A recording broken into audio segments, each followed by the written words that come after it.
दिल्ली से। जय श्री राधे। जय श्री राधे महाराज जी, आपके चरणों में कोटि कोटि प्रणाम। महाराज जी, मैं नौकरी फैमिली सब संभाल रही हूँ।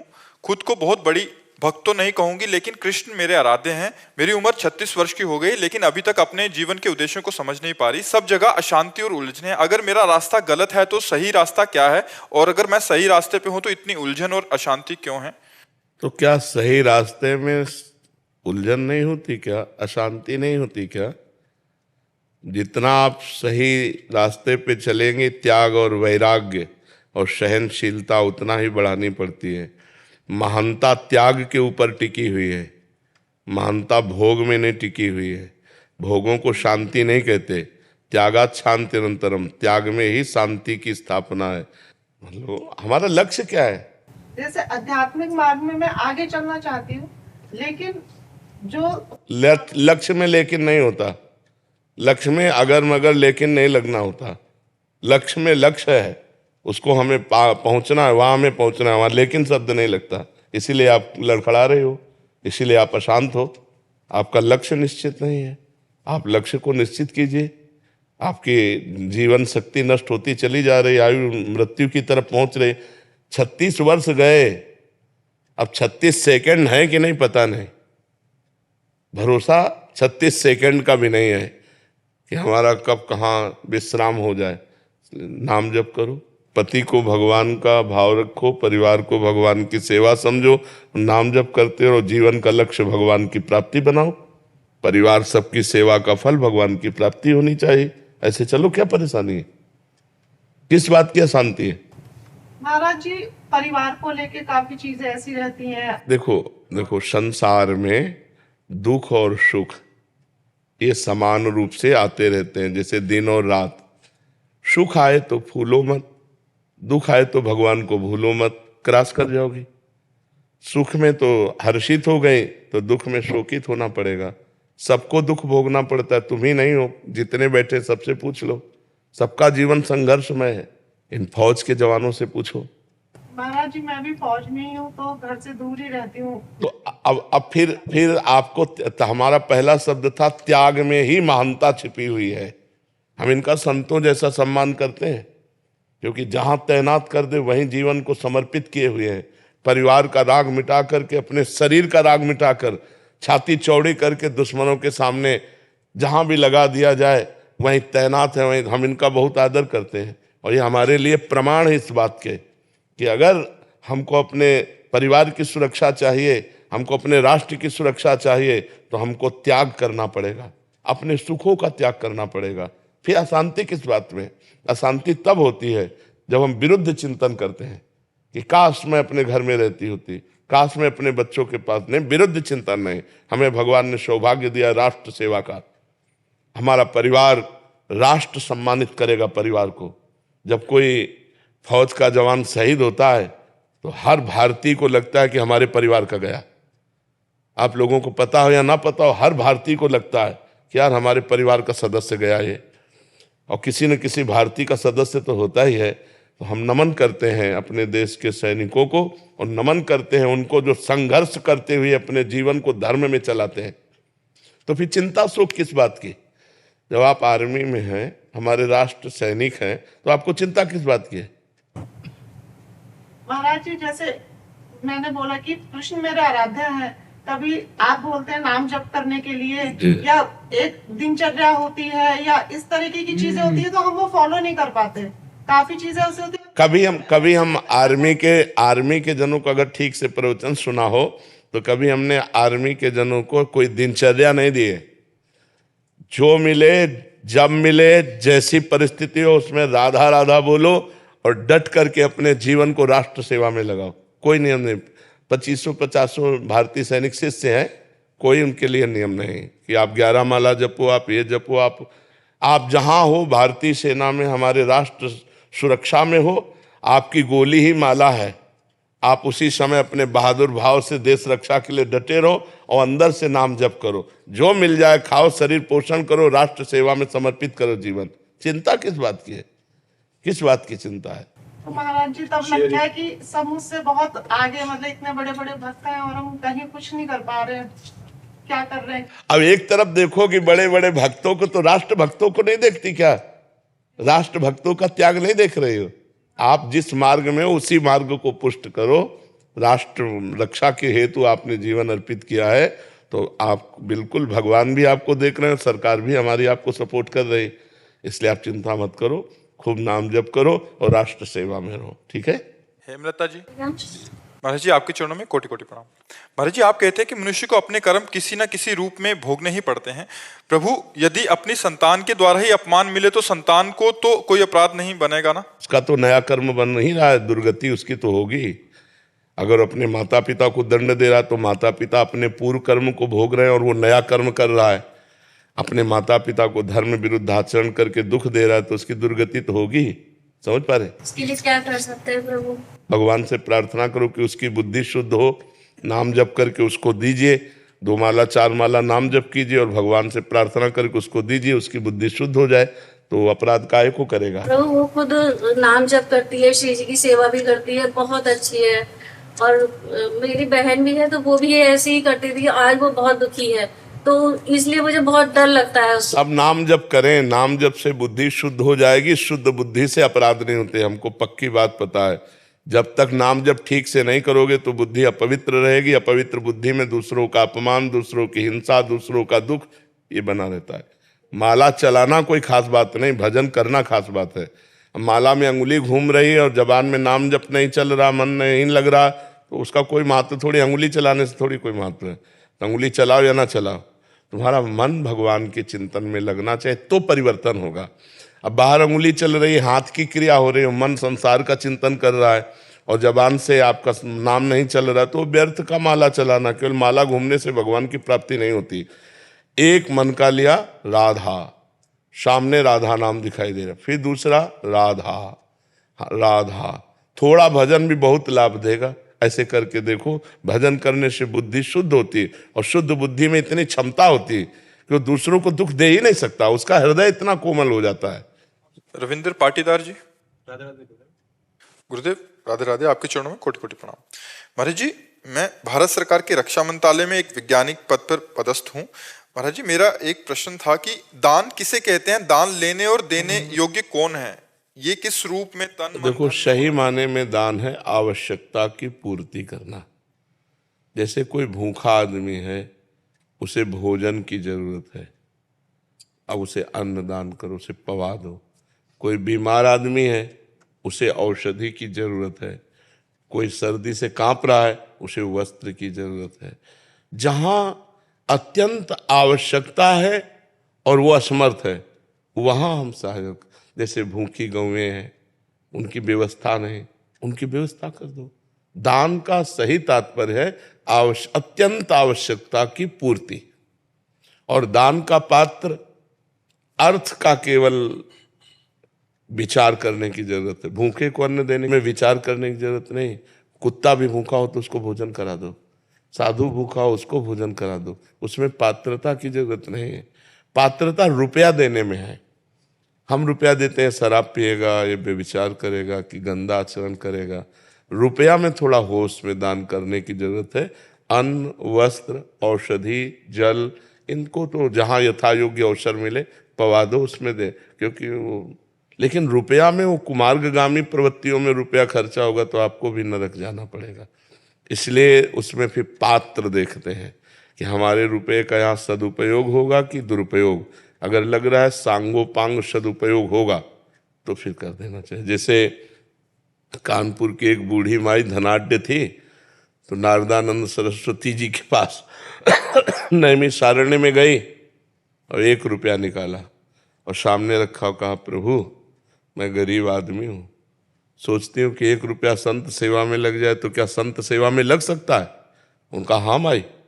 भंडारी को बुलाया, कहा 1 रुपया का नमक लाओ, पूरी दाल में डाल दो, सब संतों के सामने दाल परोसी जाएगी और माई आज तुम भी प्रसाद पालो। फिर उसने करोड़ों की संपत्ति स्वामी जी के नाम कर दी कि जो 1 रुपये का सदुपयोग कर सकता है वो करोड़ों का सदुपयोग कर सकता है। तो रुपया थोड़ा देख समझ के ध्यान देने की बात है। अन्य वस्तुएं अवसर पर, आवश्यकता पर हमें दे देनी चाहिए, उसमें विचार करने की जरूरत नहीं। जब अर्थ देने की बात है, जैसे कोई मांग रहा है आपसे संत वेशधारी। एक तो संत मांगेगा नहीं, जो भगवान का निज जन है वो कभी ऐसे नहीं करेगा। ये हम तुम्हें पक्की बात बता देते हैं। जो कहावे मुआर दासा, करे तुच्छ नरन के आशा, तो कहो कहाँ रहा विश्वासा। भगवान का दास कहलाकर मरण धर्मा शरीरधारियों के सामने हाथ पसारे तो भगवान का दास है क्या? अरे भगवान की दासी हैं लक्ष्मी जी, और लक्ष्मी पति के हम दास हैं। कि हमें जो आवश्यकता होगी वो प्रभु देंगे, तुमसे क्या मांगने की जरूरत है। तो भगवान का भक्त या कोई संत या सन्यासी, मुझे तो नहीं लगता जो असलियत में सतमार्ग में चलता है, उसका लक्ष्य तो भगवान है, तत्व ज्ञान है। वो रुपया के लिए, ना औषधि के लिए, ना यात्रा के लिए, पैसा मांगेगा नहीं। हाँ, कुछ संतों का ऐसा है कि अगर प्रारब्ध वशात आ जाता है तो उसका सदुपयोग कर देते हैं। कुछ संत झंझट में भी नहीं पड़ते। लेकिन अगर कोई वेशधारी आपसे रुपया मांग रहा है कि हमें तीर्थ यात्रा के लिए या यज्ञ कराने के लिए या इसके, तो आप स्वतंत्र हैं ना कहने में। बिल्कुल डरिएगा नहीं कि हमारा कुछ अहित हो सकता है, कुछ नहीं अहित हो सकता, हमारी श्रद्धा नहीं, हम नहीं देंगे। बिल्कुल साफ रहना चाहिए इसमें। महाराज पानी पीना हो पानी पी लो, भोजन करना हो भोजन पा लो, इसके आगे हमारी श्रद्धा नहीं है। अगर आपकी श्रद्धा दिखाई दे रही कि वास्तविक यज्ञ होने जा रही, आपको पता है उनका परिचय है, तो जो बने तन मन धन सहयोग कर देना चाहिए। मतलब उसमें जानबूझ करके ही दिया जा सकता है, अनजाने में धन नहीं दिया जा सकता कि हमारे धन का दुरुपयोग होगा तो फिर उसमें सदगति बिगड़ जाएगी। ऐसों के पास भजन बल नहीं होता, ऐसों के पास भजन बल नहीं होता जो पैसा मांगते घूमते हैं, और जिनके पास भजन बल होता है वो किसी को शाप देते भी नहीं है, और अगर शाप दे दिए तो भगवान से मिला देते हैं। मुनिनकर क्रोधो मुक्ति दातार, नारद जी ने यमलार्जुन को शाप दिया, भगवान से मिला दिया। अगर भजनानंदी महात्मा तुम्हें दंड दे दे तो भगवान की प्राप्ति करा देगा। भजनानंदी महात्मा कभी पैसा नहीं मांगेगा। पैसा मांगने वाला कभी भगवान का भरोसा नहीं रखता। ऐसों के पास वो होता नहीं है जो शाप देते हैं, जो शाप की धमकी देते हैं उनके पास कुछ होता नहीं, और जिनके पास होता है वो शाप देते नहीं हैं, क्योंकि सब में वो भगवान को देखते हैं, अपने भगवान को शाप देंगे क्या। और अगर कभी दंड विधान के अनुसार कर भी दिया तो भगवत प्राप्ति करा देते हैं। मुनिन का क्रोधो मुक्ति दातार, मोक्ष पद प्रदान करने वाला होता है। मुझे इसमें तन के दान को वरीयता दी गई है। तन मन धन, तो तन पहले आता है, तो क्या तन को वरीयता दी नहीं? आवश्यकता।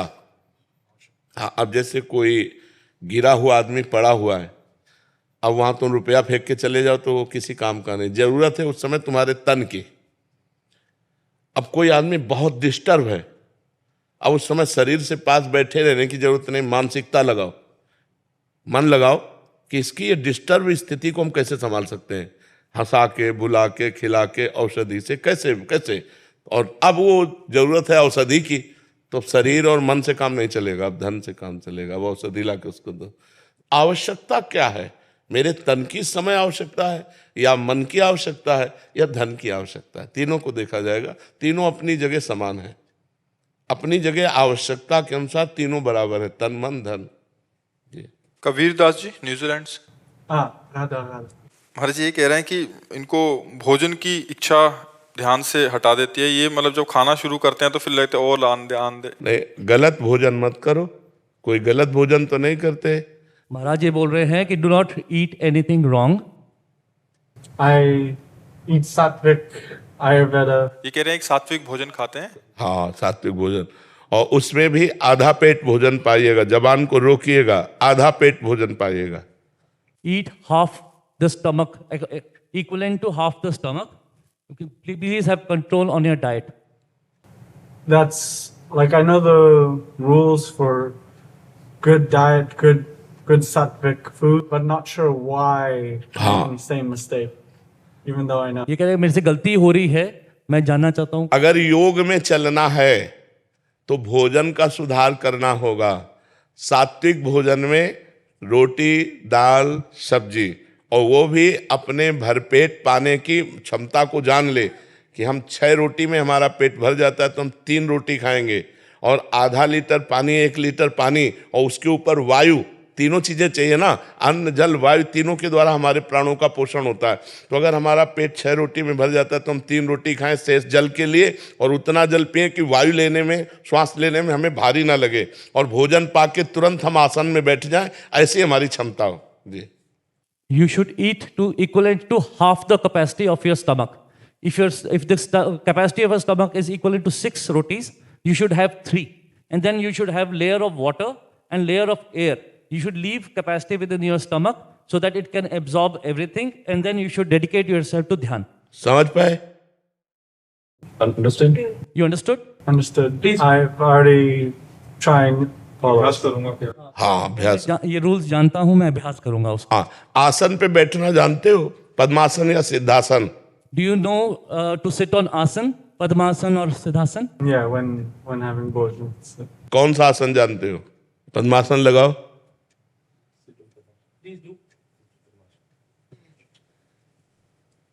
देखो, भारतीय आसन विदेशी लगा रहे हैं और भारतीय बैठ रहे हैं कुर्सी पे।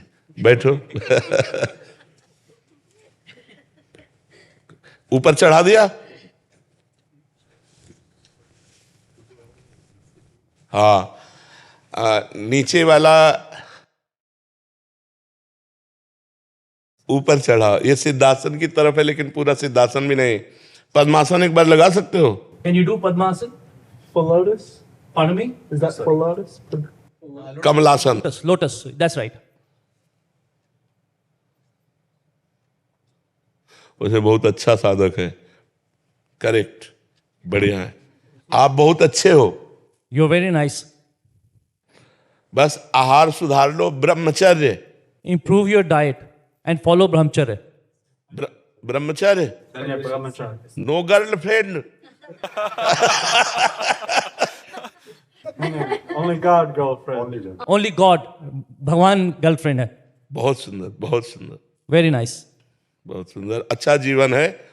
हाँ, कोई ऋषि मुनि की कृपा है आपके ऊपर, क्योंकि विदेश में रहते हुए, विदेश में पैदा होते हुए भारतीय संस्कृति का अब देखो, नया बच्चा है, कितने सुंदर सात्विक भाव से चल रहा है। अपने यहाँ नए के बच्चे जो है विदेशी फार्मूला अपना रहे हैं और विदेशी हमारे धर्म को अपना रहे हैं। धन्यवाद आपको। You are very blessed that you are following the Sattvic marg. God bless you. Aditi जी हरियाणा से। श्री हरिवंश महाराज। जी, श्री हरिवंश महाराज जी। महाराज जी, मेरा प्रश्न है कि हमें भगवान जी को कैसे भोग लगाना चाहिए? उनके सामने भोग रख के पर्दा लगा देना चाहिए या फिर अपने हाथों से खिलाना चाहिए? अपने हाथों से पवना। पर्दा किसके लिए लगाए? पर्दा तो वहाँ लगाया जाता है मंदिर में जहाँ बहुत भीड़ बाहरी होती है। अपने घर में तो सब उनके सेवक होते हैं, तो अपने हाथ से प्यार से पवाना चाहिए। एक एक कवल आराम आराम से पवाना चाहिए और मनाना भी चाहिए। थोड़ी खीर पा लीजिए और पा लीजिए, तो वो तुम्हारे भाव को देख रहे हैं। भावोत्सवेन भजताम रसकाम। भगवान को फिर भूख लगने लगेगी, वो आपसे प्रार्थना करने लगेंगे कि मुझको अब ये चीज़ खवाओ। स्वप्न में आके बताने लगेंगे। एक दिन हमारे ठाकुर को भोग लगने में थोड़ी सी त्रुटि हो गई, तो हम मध्याह्न में विश्राम कर रहे थे, सो एकदम आए, बोले भूख लगी। फिर जग गए, ये स्वप्न में देखा। फिर जब जगे तो हम कहा, अरे तुरंत ठाकुर जी को जगवाया और सबको तैयार किया, तुरंत भोग बनाओ, तुरंत ठाकुर जी को भोग लगाओ। ठाकुर जी अपने भावुक भक्तों को वो अनुभव कराते कि मैं भोजन पाता हूँ, मुझे भूख लगती है, मैं सोता हूँ, मुझे ठंडी लगती है, ऐसा अनुभव कराते हैं। तो आप अपने हाथ से पवाओ, और उस समय पर्दा लगाने की जरूरत नहीं। पर्दा दूसरों के लिए लगाया जाता है। अपने ठाकुर हैं, अपने पवा रहे, तो पर्दे की क्या जरूरत है?